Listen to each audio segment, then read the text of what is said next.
我们接下来我们听完了国际的定酒家的故事之后，接下来我们也听听台湾在公平贸易推动非常投入的生态绿公平贸易咖啡创办人宛如给我们做的一个分享。那在座如果说有老师同学，我们等一下有课的话，那就是你们也可以看。我们现在欢迎余宛如小姐。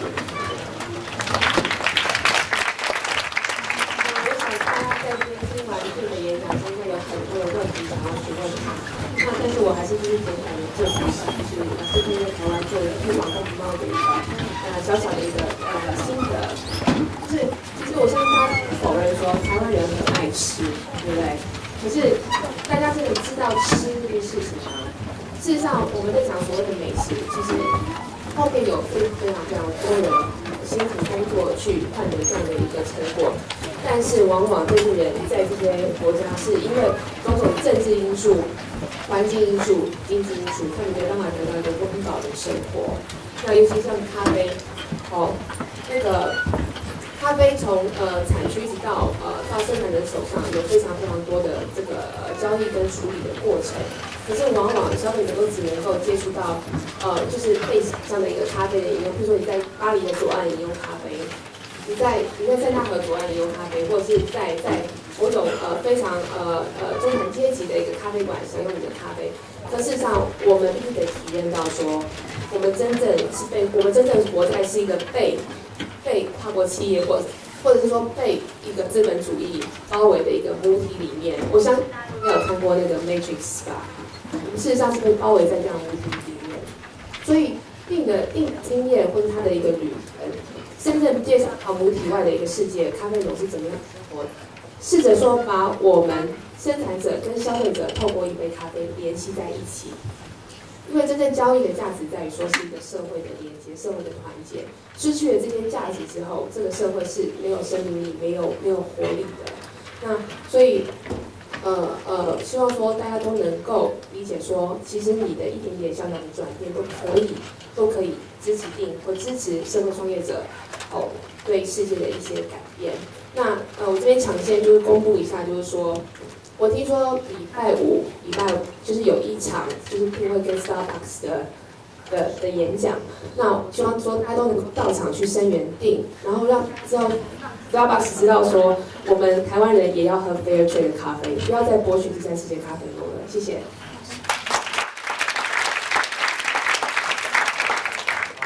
那接下来我想就把这样子的时间留给现场，大家听完Dean的故事之后，还有宛如的分享之后，一定会有很多的感动也会有一些回应或者是说问题。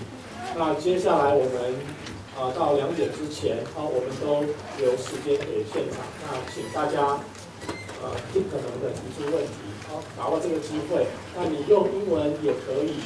如果说你用中文的话，那我们现场也可以帮你做翻译，大家不用客气各位跟各位市长。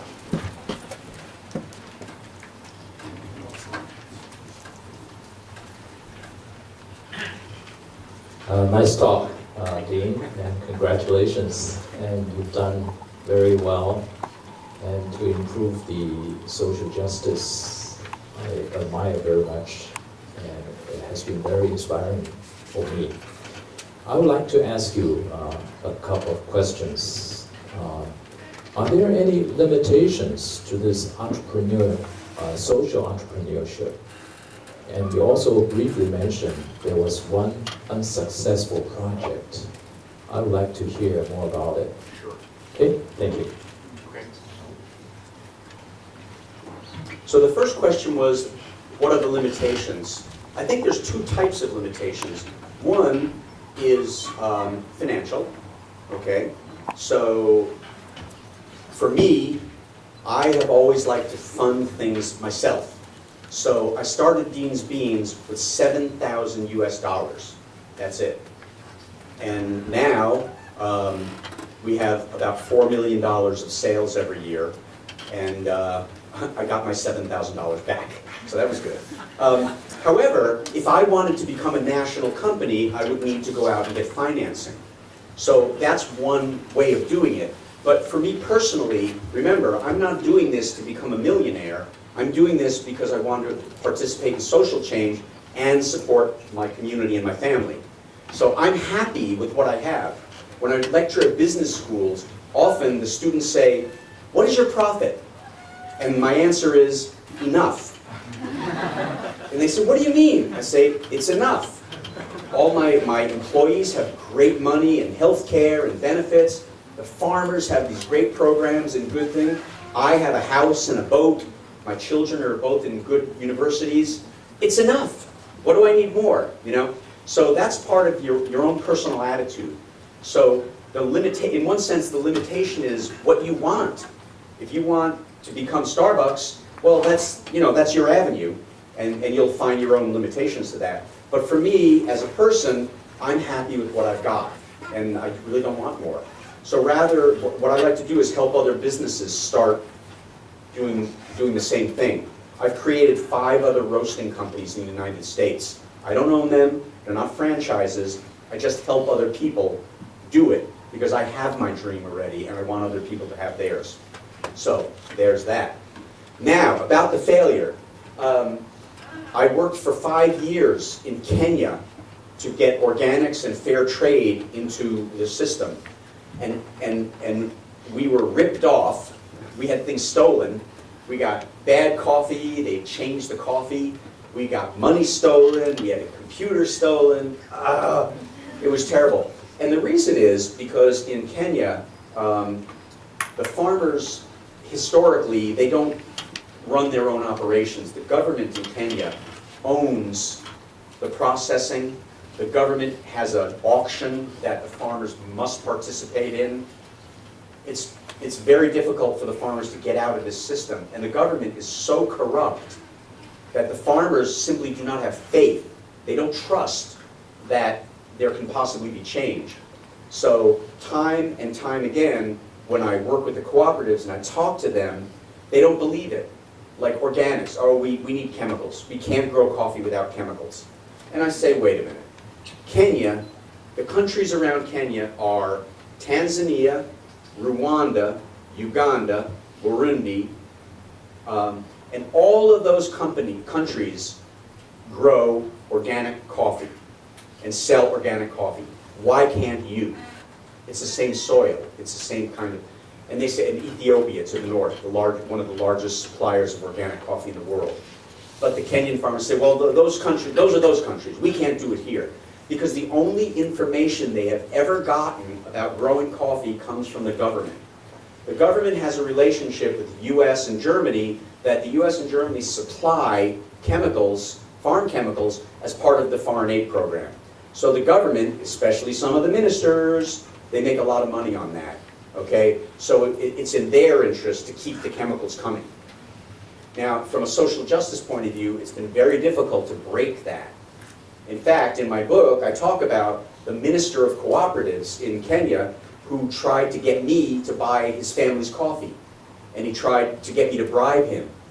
You know, I have his name there, I have his photograph there, you know. And the farmers said when the book came out, they said, oh, you can't come back to Kenya. But then I found out that the minister saw that, and I thought, oh, I'm in trouble. And it turns out that the minister can't read. So he saw his photo and he thought, oh, he's honoring me in the book. So now he thinks I'm his best friend. But I can't work in Kenya. So after 5 years, I said, you know, I'm sorry. I admit defeat. You know, we did some good work in Kenya, and that's okay, but sometimes you have to know when to stop. And I have resources and time. I need to spend them in places where we can accomplish things. So we've done some good work in Kenya, and now the next people can do more work. But I'm not working in Kenya anymore. So I acknowledge the defeat. Simple as that. But one interesting development story about this, in Peru, I was working with another women's group, and they gave me a proposal to have a sewing center so the women could sew clothes and sell them. And I approved it, and I was going to send them the money, and they called me up and said, no, we decided we're not going to do this. And I said, why? They said, because we did more analysis, and we don't think it's such a good idea. So we're not going to do it. And I was amazed that the women from our conversations took it the next step, and as social entrepreneurs, they decided not to do this. It was very amazing. So we actually have a video on YouTube about this process of women's development, and at the end of the YouTube video, it asks people, would you be willing to work with these women? Because we often send students, especially business school students, we send them down to work with the cooperatives and help create businesses, do computer training, things like that, as a way for our students to participate in our mission. So actually, we do a lot of work in Indonesia, Papua New Guinea, and Timor, so maybe there's some students here who may want to participate in that. So I wanted to tell you that story because the women in Peru were so mature and sophisticated that they knew their project wasn't going to be a success, even though I had already accepted it. So I was very proud of them to do that. It showed great maturity. Okay? Other questions?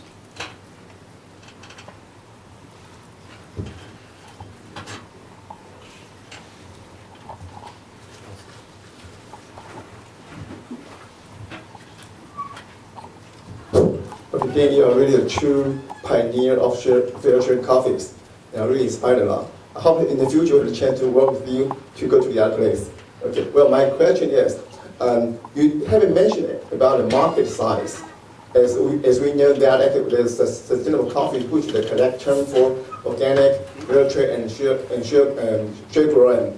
The sale is only about 4% of the sale total global coffees, and we assume that if the voice comes from the consumers, their demand and their initiative will help much quicker in terms of the sustainable coffees. And what do you think about that? Are we supposed to keep the market niche, or we are supposed to maybe one way invite the mainstream players to go together and create a market?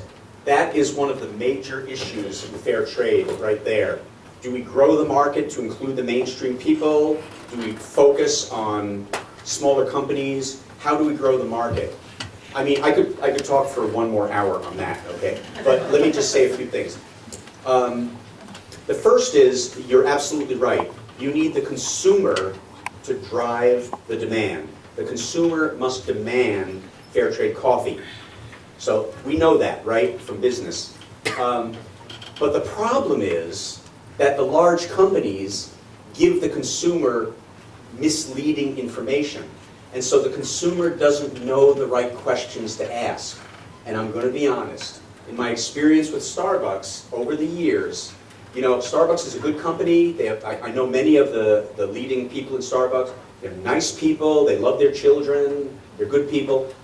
But the company often misrepresents what it's doing in the world, and it gives the impression to the consumer that everything they do is fair trade, that everything